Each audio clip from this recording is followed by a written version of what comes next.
Hello friends, good morning. നമ്മുടെ ഗല TV സീരിയലിലേക്ക് എല്ലാവർക്കും സ്വാഗതം. അങ്ങനെ ദേ നമ്മുടെ അലീന ഒരു കൊച്ചു കുഞ്ഞിനെ നോക്കുന്നത് പോലെ രോഹിത്തിനെ നോക്കി പെറുക്കി രോഹിത്തിൻ്റെ എല്ലാ കാര്യങ്ങളും നോക്കി അതിൻ്റെ ഛർദിൽ കോരി റൂം ക്ലീൻ ചെയ്ത് അങ്ങനെ ഒരു അമ്മ ചെയ്യേണ്ട എല്ലാ കാര്യങ്ങളും ചെയ്യുക. അമ്മയാണെങ്കിൽ സ്റ്റെപ്പ് കയറാൻ വയ്യ, എന്തെങ്കിലും ആവശ്യമുണ്ടെങ്കിൽ മോനോട് താഴേക്ക് വരാൻ പറഞ്ഞിട്ട് താഴത്തെ റൂമിൽ കിടക്കുകയാണല്ലോ. ആ സമയത്ത് ഈ അലീന ചെയ്യുന്ന കാര്യങ്ങളെല്ലാം കണ്ട് ബബിത അന്തം വിട്ടിങ്ങനെ നിൽക്കുക. ഇന്നലെ വരെ അവളെ എനിക്ക് അറപ്പാണ്, അവളെ എനിക്ക് വെറുപ്പാണെന്നൊക്കെ പറഞ്ഞു നിന്ന ബബിത ഇപ്പോഴേ തൻ്റെ സ്വന്തം ഡ്രസ്സ് ചേച്ചി എന്ന് വിളിച്ച് കൊണ്ടു കൊടുക്കുന്നു. കാരണം അലീനയുടെ ഉള്ളിലെ ആ നന്മ കുറച്ചൊക്കെ ബബിതയ്ക്ക് മനസ്സിലായി തുടങ്ങിയിരിക്കുന്നു. അനിയത്തി അങ്ങനെ ചെയ്തപ്പോഴത്തേക്കും നമ്മുടെ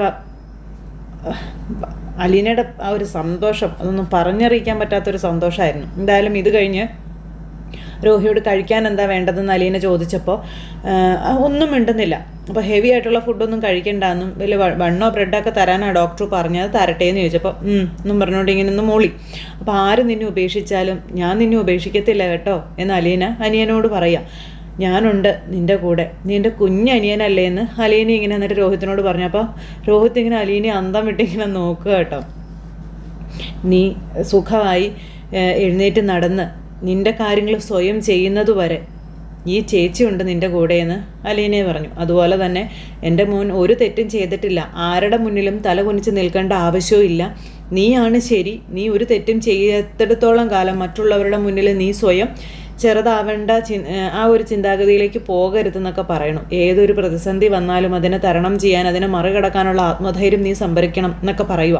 അങ്ങനെ അതെല്ലാം പറഞ്ഞ് തലയിലേക്ക് ഒന്ന് തലോടി ഞാൻ എടുത്തുകൊണ്ട് വരാമെന്നും പറഞ്ഞ് അലീന അങ്ങോട്ടേക്ക് പോയി. അലീന അങ്ങ് പോയി കഴിഞ്ഞപ്പോഴേക്കും കൃഷ്ണ അങ്ങോട്ടേക്ക് വന്നു. കൃഷ്ണ അങ്ങ് വന്നപ്പോൾ രോഹിത് ഇങ്ങനെ അവിടെ കിടക്കുകയല്ലേ. അപ്പോൾ രോഹിത് ഇങ്ങനെ അവിടെ കിടക്കുന്നത് കണ്ടപ്പോഴത്തേക്കും എങ്ങനെയുണ്ട് രോഹിയേട്ടാന്ന് ചോദിച്ചു. അപ്പോൾ രോഹി ഇങ്ങനെ നോക്കി. അപ്പോൾ ദേ അലീന ചേച്ചി രോഹിയേട്ടൻ്റെ കാര്യങ്ങളെല്ലാം നല്ലതുപോലെ നോക്കുന്നുണ്ടല്ലോ എന്നങ്ങനെ പറയാം കേട്ടോ കൃഷ്ണ. അപ്പോഴും രോഹിത്തിന് പ്രത്യേകിച്ച് വലിയ ഇതൊന്നുമില്ല, ഒന്നും മിണ്ടെന്നൊന്നുമില്ല. രോഹിയേട്ടൻ ഇപ്പോൾ ഇവിടെ ഇങ്ങനെ കിടക്കാൻ കാരണം ആരാണെന്ന് രോഹിയേട്ടൻ അറിയാവോ എന്ന് ചോദിച്ചു. അപ്പോഴും രോഹി ഇങ്ങനെ ഒന്ന് നോക്കുന്നതല്ലാതെ പ്രതികരിക്കുന്നില്ല. രോഹിയേട്ടൻ ഇന്ന് ഈ അവസ്ഥയിൽ ഇവിടെ കിടക്കാൻ അല്ലെങ്കിൽ ഇപ്പോൾ ഒരു തെറ്റുകാരനല്ല എന്നുള്ള രീതിയിൽ ഇവിടെ വന്ന് കിടക്കാൻ കാരണം അലീന ചേച്ചിയാണെന്ന് പറഞ്ഞു. അവളെന്നാ ചെയ്തേ? അവളൊന്നും ചെയ്തില്ല. ആ പെങ്കൊച്ച് ഞാൻ തെറ്റ് ചെയ്തിട്ടില്ലെന്ന് കോടതി പറഞ്ഞതുകൊണ്ടാണ് എനിക്ക് ജാമ്യം കിട്ടിയതെന്ന് ഇങ്ങനെ പറയുമ്പോൾ അതിൻ്റെ പിറകിൽ നടന്ന കഥകൾ എന്തൊക്കെയാണെന്ന് രോഹിയേട്ടൻ അറിയാവോ എന്ന് ചോദിച്ചു. ആ പെൺകുട്ടി അങ്ങനെ ചുമ്മാ ചെന്നൊരു ദിവസം കോടതിയിൽ കയറി നിന്ന് രോഹിയേട്ടൻ കുറ്റക്കാരനല്ല എന്ന് പറഞ്ഞതല്ല. അതിനു മുൻപും ആ കുട്ടി തന്നെയാണല്ലോ രോഹിയേട്ടൻ്റെയൊക്കെ പേര് പറഞ്ഞതും ചൂണ്ടിക്കാണിച്ചു കൊടുത്തതും ഒക്കെ എന്നിങ്ങനെ ചോദിക്കുക. അങ്ങനെയുള്ള ആ പെൺകുട്ടി എന്തുകൊണ്ടാണത് മാറ്റി പറഞ്ഞത് എന്ന് രോഹിയേട്ടൻ അറിയാവോ എന്ന് ചോദിച്ചു. പിന്നെ രോഹി ഒന്നും മിണ്ടിയില്ല. പിന്നെ നമ്മുടെ കൃഷ്ണമോള് രോഹിയോട് കാര്യങ്ങളെല്ലാം പറയുക. അലീന ആ പെങ്കൊച്ചിനെ കാണാൻ പോയതും അതുപോലെ തന്നെ അവിടെ ചെന്ന് സംസാരിച്ചതും പിന്നെ ആ വീഡിയോ ഉണ്ടല്ലോ, നമ്മുടെ അലീനയെ മണ്ണെണ്ണ ഒഴിച്ച് കത്തിക്കാൻ നാട്ടുകാരൊരുങ്ങി ആ വീഡിയോയും അങ്ങ് വെച്ച് കാണിച്ചു കൊടുത്തു. ഇത് കണ്ടോ, രോഹിയേട്ടന് വേണ്ടി ആ പെൺകുട്ടിയുടെ വീട്ടിൽ പോയി നേരിടേണ്ടി വന്ന ഒരാപത്താണിത് അലീന ചേച്ചിക്കെന്ന് പറഞ്ഞു. ഇത് കാണാൻ പറഞ്ഞു. അങ്ങനെ അത് കണ്ടു കഴിഞ്ഞപ്പോഴത്തേക്ക് രോഹിത് അന്തം വിട്ടിങ്ങനെ കൃഷ്ണയെ നോക്കുക. ഇതുപോലെ രോഹിയേട്ടനെ രക്ഷിച്ചെടുക്കാൻ അല്ലെങ്കിൽ ആ പെൺകുട്ടി രോഹിയേട്ടൻ തെറ്റുകാരനല്ല എന്ന് പറയാനുണ്ടായ സാഹചര്യത്തിന് ഒരുപാട് വേറെയും കാര്യങ്ങളുണ്ട്. അതിനെല്ലാം കാരണം അലീന ചേച്ചി ഒരാളാണ്. അലീന ചേച്ചി ഇല്ലായിരുന്നെങ്കിൽ രോഹിയേട്ടൻ ഇന്നും ജയിലിൽ കുറ്റവാളിയായി തന്നെ കിടന്നേനേന്ന് പറഞ്ഞു. അതുകൊണ്ടാണ് ഞാൻ രോഹിയേട്ടനോട് പറയുന്നത്, അലീന ചേച്ചിയോട് ദേഷ്യം കാണിക്കരുത്, വെറുപ്പ് കാണിക്കരുതെന്ന്. അലീന ചേച്ചിയോട് സ്നേഹമേ കാണിക്കാൻ പാടുള്ളൂ. അലീന ചേച്ചി നല്ല ആളാണ്, നമ്മുടെയൊക്കെ ഭാഗ്യം അലീന ചേച്ചി എന്നൊക്കെ പറഞ്ഞുകൊണ്ട് ഇങ്ങനെ പറയുക കേട്ടോ. അലീന ചേച്ചിയുടെ ഒറ്റ പ്രയത്നം മാത്രമാണ് രോഹിയേട്ടൻ ഇന്ന് കുറ്റവിമുക്തനായി ഇവിടെ കിടക്കുന്നതെന്നും പറഞ്ഞു. ഇതെല്ലാം പറഞ്ഞിട്ട് നമ്മുടെ കൃഷ്ണമോൾ അവിടെ നിന്ന് അങ്ങ് പോയി. കൃഷ്ണ അങ്ങ് പോയി താഴെ അങ്ങ് ചെന്ന് കഴിഞ്ഞപ്പോഴത്തേക്കും ദേ നിൽക്കുന്നു അമ്മ ഭദ്രകാളിയെപ്പോലെ ഉറഞ്ഞു തുള്ളിക്കൊണ്ട് ഇപ്പോൾ എല്ലാം കൂടെ അടിച്ചു ഒതുക്കും എന്നുള്ളൊരു രീതിയിൽ. എടി കൃഷ്ണേ, അപ്പോൾ എല്ലാവരെയും കിടന്ന് വിളിക്കുക, ആരും ചെല്ലുന്നില്ല. എടി കൃഷ്ണേ എന്ന് പറഞ്ഞുകൊണ്ട് വിളിച്ചു. അപ്പോൾ കൃഷ്ണ അങ്ങോട്ടേക്ക് ചെന്നു. എന്താ അമ്മേ എന്നും ചോദിച്ചു ചെന്നപ്പം ഞാൻ ഒരിടത്ത് ഇവിടെ ഉള്ളത് നിനക്കൊന്നും കാണത്തില്ലേടി എന്ന് ചോദിച്ചു. എൻ്റെ ആവശ്യങ്ങളൊക്കെ ആര് നടത്തി തരുവഴിന്ന് ചോദിക്കുമ്പം അമ്മയുടെ ആവശ്യങ്ങൾ ഇവിടെ നടത്തുന്ന ആൾ നടത്തേണ്ടെന്നല്ലേ അമ്മ പറഞ്ഞേ. ഇവിടെ ഞങ്ങളുടെ എല്ലാവരുടെയും ആവശ്യങ്ങളും നടത്തി തരുന്നത് അലീന ചേച്ചിയാണ്. അലീന ചേച്ചി അമ്മയുടെ കാര്യത്തിലൊന്നും ചെയ്യേണ്ടെന്നല്ലേ പറഞ്ഞേ. പിന്നെ എന്തിനാ അമ്മ ഇവിടെ കിടന്ന് ഓരോന്ന് കാണിക്കുന്നത്? അമ്മയുടെ കാര്യങ്ങളൊക്കെ അമ്മ തന്നെ ചെയ്തോളാം എന്ന് പറഞ്ഞിട്ട് പിന്നെ എന്തിനാ അമ്മ ഓരോരുത്തരെ വിളിക്കുന്നതെന്ന് ചോദിച്ചു. എടി അലീനയോടല്ലേടി ഞാൻ എൻ്റെ കാര്യങ്ങൾ നോക്കണ്ടെന്ന് പറഞ്ഞുള്ളൂ, നീയൊക്കെ എൻ്റെ മക്കളല്ലേടി, നിനക്കൊക്കെ എൻ്റെ കാര്യത്തിൽ എന്തെങ്കിലും ഒരു ഇത് കാണിച്ചുകൂടേടി എന്ന് ചോദിക്കുമ്പം അമ്മയ്ക്ക് ഞങ്ങൾ മക്കളുടെ കാര്യത്തിൽ എന്തെങ്കിലും ഒരു ആത്മാർത്ഥതയോ അല്ലെങ്കിൽ ഒരു മര്യാദയോ ഉണ്ടോ?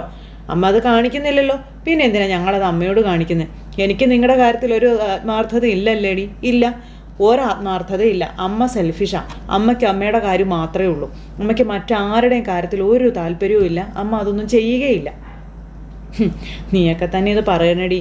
ഞാൻ ചെയ്ത കാര്യങ്ങൾ അമ്മ നിർത്തിക്കോ. അമ്മ ചുമ്മാ കിടന്ന് ഡയലോഗ് അടിച്ചിട്ട് കാര്യമൊന്നുമില്ല. അതിലൊന്നും ഒരു ആത്മാർത്ഥതയും സത്യസന്ധതയും ഇല്ലെന്ന് എനിക്ക് നന്നായിട്ട് അറിയാം. പിന്നെ ഇല്ലാത്ത കാര്യങ്ങൾ കേൾക്കാനേ എനിക്ക് താല്പര്യമില്ല അമ്മയെന്ന് പറഞ്ഞു. അവിടെയും വൈജ മുഴുങ്ങസിയാന്ന് പറഞ്ഞിങ്ങനെ നോക്കി നിൽക്കുക. അപ്പോൾ ദേ അലീന ചേച്ചിയെ അവിടെ രോഹിയേട്ടൻ്റെ കാര്യങ്ങളെല്ലാം നോക്കുന്നത് എങ്ങനെയാണെന്ന് അമ്മയ്ക്ക് അറിയാവോ എന്ന് ചോദിച്ചു. അമ്മയുടെ മകനെ അമ്മയൊന്ന് ചെന്ന് നോക്ക്. അതെങ്ങനെയാണ്? അമ്മയ്ക്ക് കാലുകൊണ്ട് മുകളിലോട്ട് കയറാൻ വയ്യല്ലോ അല്ലേ? അതുകൊണ്ട് അമ്മയ്ക്ക് രോഹിയേട്ടൻ്റെ കാര്യങ്ങളൊന്നും നോക്കണ്ട. അമ്മ നോക്കേണ്ട കാര്യങ്ങളെല്ലാം രോഹിയേട്ടൻ്റെ കാര്യങ്ങൾ നോക്കുന്നതേ അലീന ചേച്ചിയാണെന്ന് പറഞ്ഞ് കൃഷ്ണ പറയുമ്പോഴേക്കും അവൾക്ക് പിന്നെ ഇവിടെ എന്നാടി തൊഴിൽ? ഇവിടുത്തെ വേലക്കാരിയുടെ പണി തന്നെ ചെയ്താൽ മതി. അലീന ചേച്ചി വേലക്കാരിയല്ലാന്ന് അമ്മയ്ക്ക് അറിയാമല്ലോ എന്ന് കൃഷ്ണ ഇങ്ങനെ പറഞ്ഞു. എന്നെക്കൊണ്ട് കൂടുതലൊന്നും പറയിപ്പിക്കണ്ടെന്നും പറഞ്ഞുകൊണ്ട് ഇങ്ങനെ വലിയ ഇത് പറയുമ്പോഴത്തേക്ക് നമ്മുടെ എത്ര നന്നാവില്ലെന്നൊക്കെ പറഞ്ഞ് പെറുപറ പറഞ്ഞുകൊണ്ട് ഇങ്ങനെ പോരും. അപ്പോഴത്തേക്ക് വൈജയ്ക്കത് കൊണ്ടു. നിൽക്കടി അവിടെ, എന്തെങ്കിലും പറയാനുണ്ടെങ്കിൽ മുഖത്ത് നോക്കി പറഞ്ഞിട്ട് പൊടി, അല്ലാതെ പെറുപറാന്ന് പറഞ്ഞുകൊണ്ട് പോവുമല്ല എന്നും പറഞ്ഞ് ദേഷ്യപ്പെട്ടു. അമ്മയുടെ മുഖത്ത് നോക്കി പറഞ്ഞിട്ട് കാര്യമില്ലാത്തത് കൊണ്ട് ഞാൻ എന്നോട് തന്നെ സ്വയം പറഞ്ഞതാണെന്നും പറഞ്ഞ് കൃഷ്ണ അവിടെ നിന്ന് പോയി. പുള്ളിക്കാരിക്ക് അന്നേരം അതൊന്നും ദഹിച്ചില്ല. കലിപ്പ് കയറി ഇങ്ങനെ നിൽക്കുകയാണ്. അലീന എന്തോ ഭയങ്കര വിഷമാണെന്നുള്ള രീതിയിലാണ് വൈജി ഇപ്പോഴും അവിടെ നിൽക്കുന്നത്. വൈജി എന്നിട്ട് മുറിയിലേക്ക് കയറിപ്പോയി. ഒരു അനാഥപ്രേതം പോലെ ഒരുത്തി ഇവിടെ കിടക്കുന്ന ആരും തിരിഞ്ഞു നോക്കുന്നില്ലെന്ന് ഉള്ള ആ ഒരു ഇതിൽ അതും കഴിഞ്ഞ് അങ്ങ് കയറിപ്പോയി കഴിഞ്ഞപ്പോഴത്തേക്ക് നമ്മുടെ അലീന രോഹിയുടെ അടുത്തേക്ക് ചെല്ലുക. അപ്പോൾ രോഹിയുടെ അടുത്തേക്ക് ബ്രെഡും ചായയൊക്കെ ആയിട്ട് കയറി ചെല്ലുന്നു. അപ്പോൾ ഇതെന്ത് ചേച്ചി, ഇത് ആർക്കാ ചേച്ചി എന്ന് കൃഷ്ണ ഇത് കണ്ടപ്പോൾ ചോദിച്ചു. ഇത് രോഹിക്ക് ഒത്തിരി കടുപ്പമുള്ളതൊന്നും കൊടുക്കാൻ പാടില്ലല്ലോ മോളെ, ഒരുപാട് ഒമിറ്റ് ചെയ്തില്ലേ, അതുകൊണ്ട് ഇത് കൊടുത്താൽ മതി എന്ന് വിചാരിച്ചിട്ടാണെന്നൊക്കെ പറഞ്ഞ് അങ്ങനെ പോവുക. അപ്പോൾ രോഹിയേട്ടന് ഇതൊക്കെ കഴിക്കുമെന്ന് ചോദിച്ചു. കഴിക്കണമല്ലോ, കഴിപ്പിക്കണം നമുക്കെന്നും പറഞ്ഞ് അലീന ഇതുമായിട്ട് മുകളിലോട്ട് കയറി പോവാം.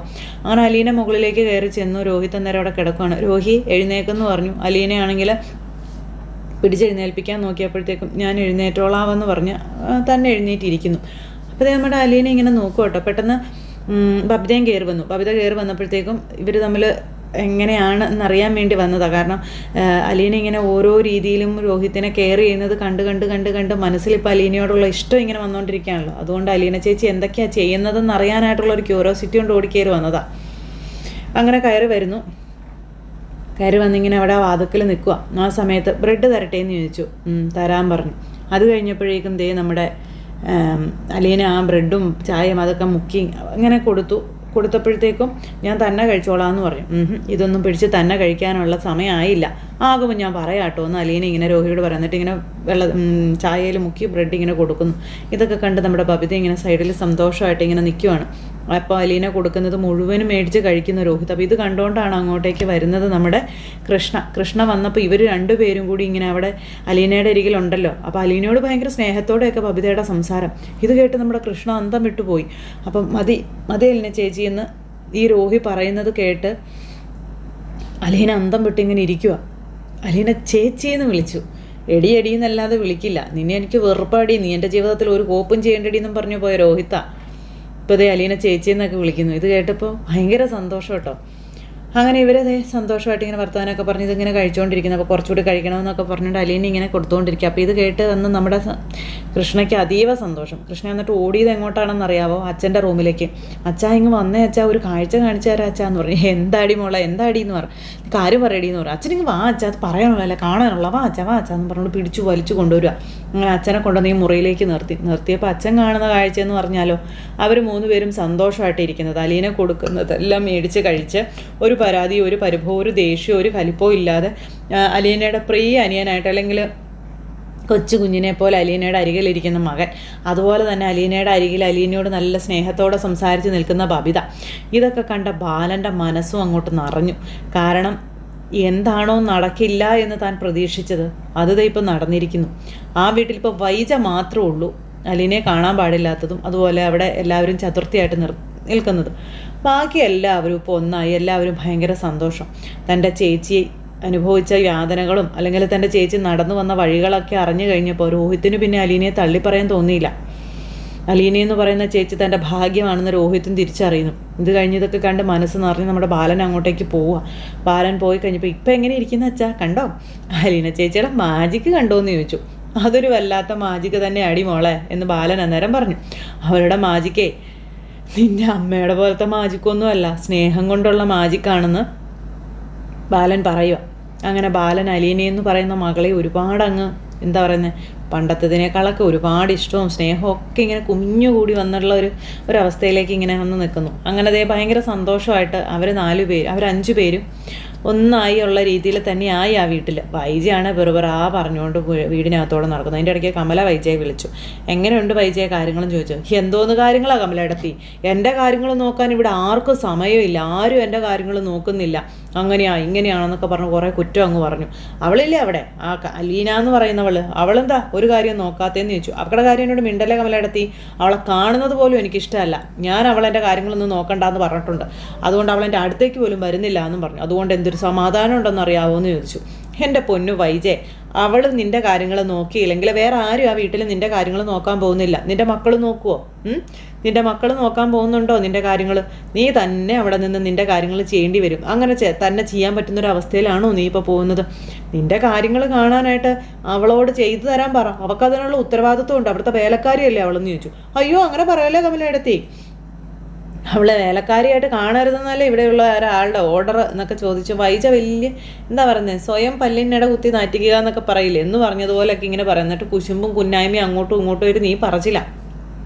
രണ്ടെണ്ണങ്ങളും കൂടെ കുറേ പറഞ്ഞു കഴിഞ്ഞപ്പോട്ട് ഫോണും അങ്ങ് കട്ട് ചെയ്തു. അത് കഴിഞ്ഞപ്പോഴേക്കും നമ്മുടെ രോഹി ഇപ്പോൾ അലീനയുടെ വലിയ ഫാനായി മാറിയിരിക്കുക. അപ്പോൾ ഏതിന് അലീന ചേച്ചി വേണം, അലീന ചേച്ചി അങ്ങോട്ട് തിരിയുമ്പോൾ അലീന ചേച്ചി ഇങ്ങോട്ട് തിരിയുമ്പോൾ അലീന ചേച്ചി, ഇങ്ങനെ എല്ലാത്തിനും അലീനയെ അങ്ങനെ കൂടെ കൂട്ടാനുള്ള ഒരു ഇതായിട്ട് ഇങ്ങനെ നിൽക്കുന്നു. ബബിതയാണെന്നുണ്ടെങ്കിലും അലീനയെ ഇപ്പോൾ കഴിപ്പിക്കാനും അലീനയെ കുടിപ്പിക്കാനും അതുപോലെ അലീനയ്ക്ക് റെസ്റ്റ് കൊടുക്കാനൊക്കെയുള്ള ഒരു ആവേശമൊക്കെ കാണിക്കുക. ഇതെല്ലാം കണ്ട അലീനയ്ക്ക് അത്ഭുതമാട്ടോ. അങ്ങനെ മനസ്സ് നിറഞ്ഞ് അലീന സന്തോഷിക്കുകയാണ്. രോഹിത്താണെന്നുണ്ടെങ്കിൽ ഇപ്പോൾ അലീനയെ പറ്റിയുള്ള കാര്യങ്ങളൊക്കെ ഇങ്ങനെ ആലോചിച്ചുകൊണ്ടിരിക്കും. അലീന കാരണമാണ് താൻ ഇപ്പോൾ ഉള്ള ജീവിതത്തിലേക്ക് മടങ്ങിയെത്തിയത് എന്നുള്ളൊരു ബോധം വന്നു കഴിഞ്ഞപ്പോഴത്തേക്കും രോഹിക്ക് ഇപ്പോൾ ഒന്നിനും കഴിയുന്നില്ല. അലീനയുടെ മുഖത്ത് നോക്കി ഒരു മറുവാക്ക് പറയാനും വേണ്ട എന്ന് പറയാൻ പോലും കഴിയാത്തൊരവസ്ഥ.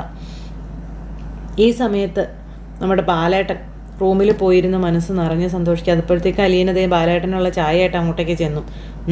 എന്താണ് മാഡം, ഭയങ്കര ബിസി ആണല്ലോ, അനിയനെ നോക്കുന്ന തിരക്കിലാണോ എന്നിങ്ങനെയൊക്കെ ചോദിക്കുമ്പം അത് പിന്നെ അങ്ങനെ നോക്കണ്ടേ അച്ഛാന്ന് ചോദിച്ചു. എൻ്റെ അനിയനെ ഞാനല്ലാതെ വേറെ ആരാ നോക്കണതെന്ന് അലീന ഇങ്ങനെ അച്ഛനോട് ചോദിക്കാം. അനിയനെ നോക്കുന്ന ഇടയിൽ ഞങ്ങൾ കുറച്ച് ജീവനുകൾ കൂടെ ഇവിടെ ഉണ്ടെന്നൊന്ന് മനസ്സിലാക്കിയേക്കണേ, ഒന്ന് ഓർത്തേക്കണേ എന്ന് പറഞ്ഞു. അത് ഞാൻ മറന്നു പോവും അച്ഛാന്ന് ചോദിച്ചു. ബബിതയ്ക്കും രോഹിക്കൊക്കെ നല്ല മാറ്റമുണ്ട് അച്ഛാ, എനിക്കത് വിശ്വസിക്കാൻ പറ്റുന്നില്ല എന്ന് പറഞ്ഞു. അവർ മാറുവലോടി മോളെ, നീ എന്താണെന്ന് അവർക്ക് മനസ്സിലായി കഴിഞ്ഞാൽ അവരല്ല ആരാണെങ്കിലും മാറുമെന്ന് ബാലൻ എന്നിങ്ങനെ അലീനയോട് പറയുക. അപ്പോൾ അലീനയ്ക്ക് ഭയങ്കര സന്തോഷം. അലീന എന്നിട്ട് ആ സന്തോഷം അച്ഛനോട് പറയുകയും ചെയ്തു. പക്ഷെ മേഡം മാത്രം ഇത്രയും ഇളകി മറിഞ്ഞു നിന്ന അവർ, രോഹിയും ബബിതയും നിന്നെ മനസ്സിലാക്കിയില്ലേ, അതുപോലെ ഒരു നാൾ അവളും മനസ്സിലാക്കും. പക്ഷേ ആ മനസ്സിലാക്കൽ ഇതുപോലെയൊന്നും ആയിരിക്കില്ല മോളെന്ന് അച്ഛൻ മകൾക്ക് പറഞ്ഞു കൊടുക്കുക.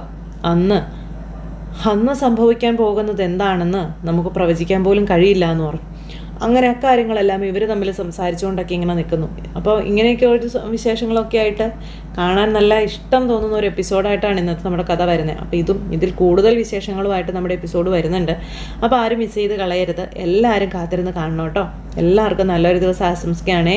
എല്ലാവരും തരുന്ന സപ്പോർട്ടിനും സ്നേഹത്തിനും ഒത്തിരി നന്ദി അറിയിക്കുന്നു. അടുത്ത സൂപ്പർ ഹിറ്റ് കഥകളുമായി കാണുന്നത് വരെ എല്ലാവർക്കും tata, see you again, take care, bye by.